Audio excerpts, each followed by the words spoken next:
Hello everyone, welcome to Reading with Reference this week. My name is Kim Christopher. I'm a reference librarian with the Haverford Township Free Library, and this video series is where we talk about things we have read recently and we share them with you as reading recommendations. And if you like this video series, please do check out all the others that we have on our Facebook and YouTube channels. But for now, the first thing I have to share today here is A History of the Vikings, Children of Ashen Elm by Neil Price.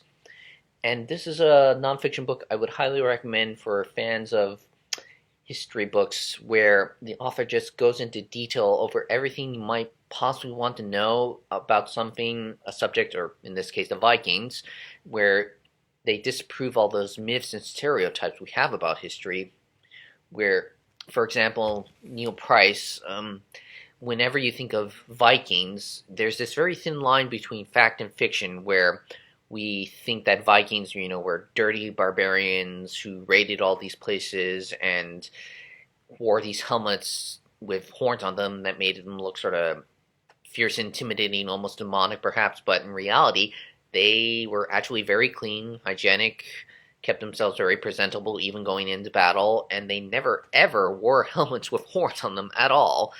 And also, what makes this a really great read is just not disproving all those myths and facts, but in examining their history, Neil Price showed you that they actually weren't called Vikings.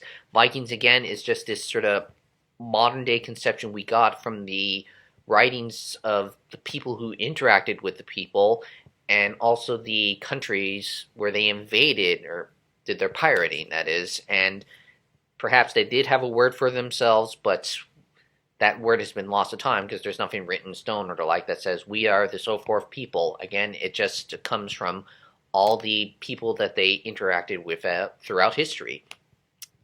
But yeah, it is just an amazingly detailed book that, again, I would recommend if you just want a book that really disproves a lot of myths and stereotypes about the Viking people in particular, and just the detail that Neil Price puts into it is absolutely amazing. It's one of the absolute best history books I've read ever, and it makes me want to keep going back and read all his other works because, yeah, it is just, there are times you feel like you're actually listening to like this Shakespeare play unfolding before you instead of reading historical text. It is just absolutely wonderful nonfiction historical book, and I highly recommend it as a read.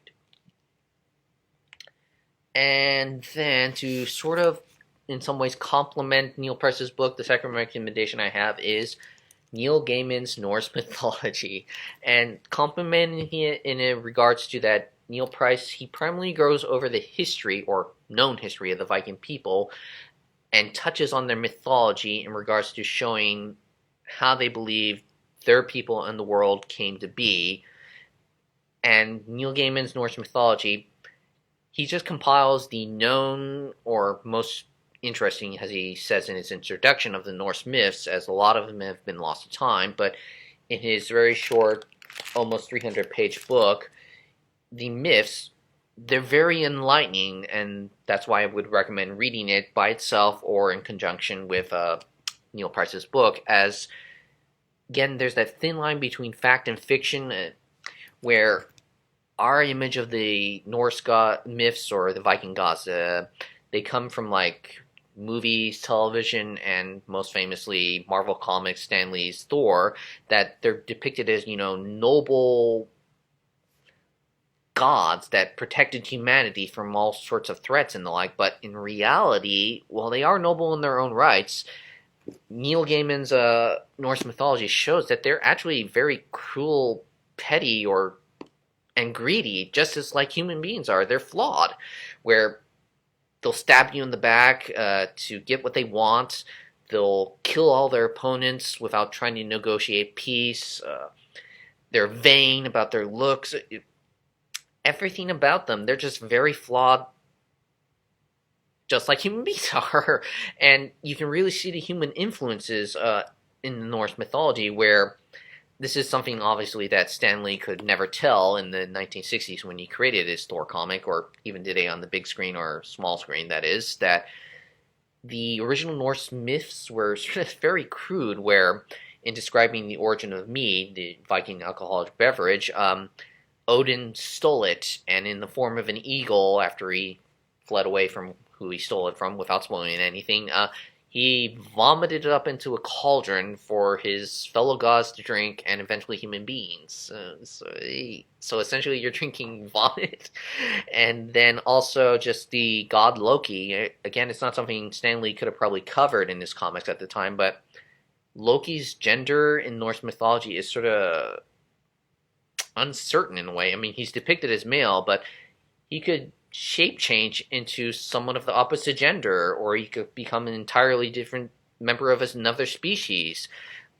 And yeah, that's not something that Stan Lee really touched on. Really, he uses illusions in the comics and TV show and movies rather than magic to change his gender per se, or become a different animal or something else like that. Yeah, very enlightening read.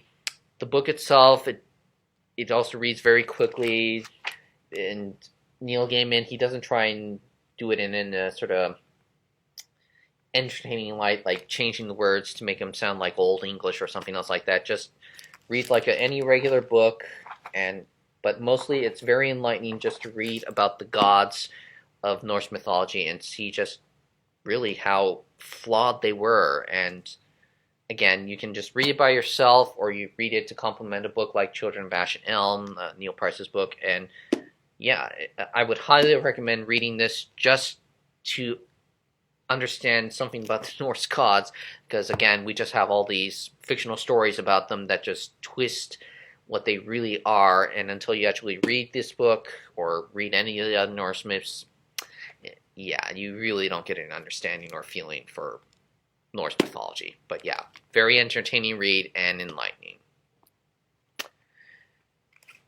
And then finally today, the last thing I have to recommend is We Only Find Them When They're Dead by Al Ewing and Simone de Mead. Mead? I hope I got that right. And this is a hardcore sci-fi story that I would recommend for sci-fi fans, and if you're also looking for something new and refreshing, where the story, it's set in the early part of the 21st century. Think Star Trek time, where humanity's colonized the stars and achieved many things we see as fiction right now. But unfortunately, humanity still hasn't gotten rid of many of its problems.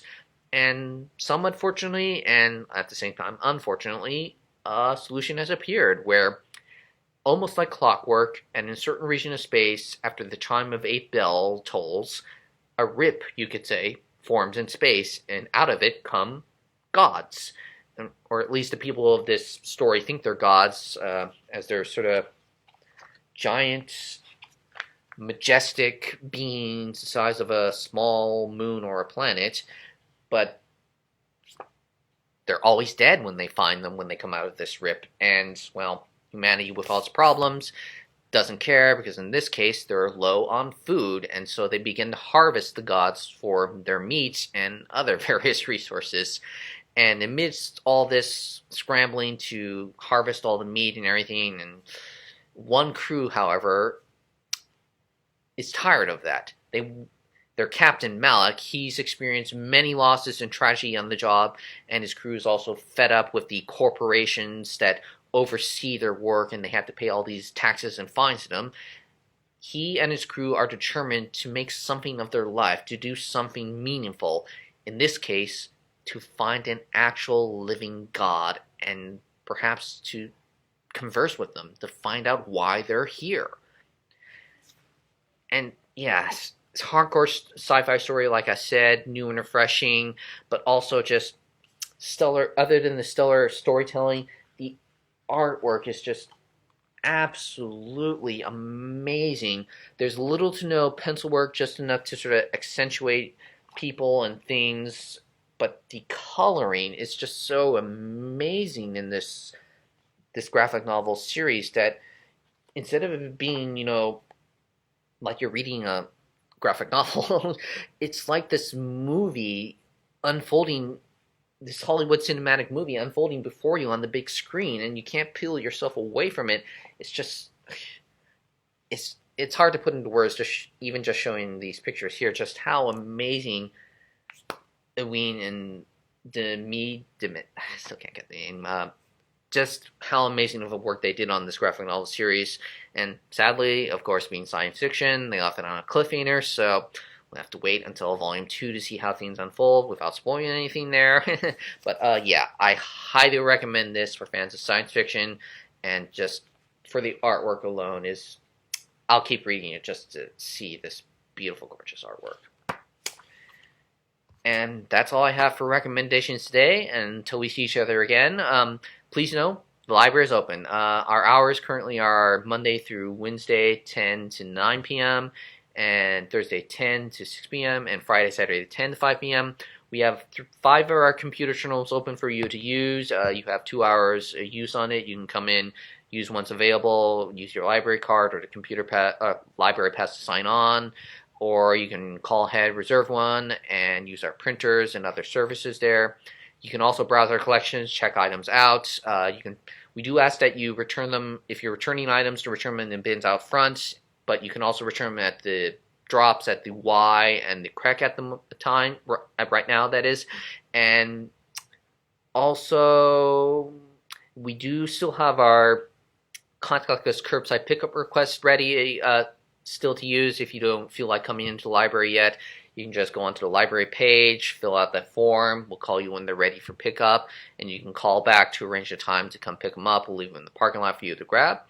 And I believe that's everything I have for announcements. Check our library webpage again and our newsletter for any updates on things. And until we see each other again, everybody, I hope you all have a wonderful day and take care.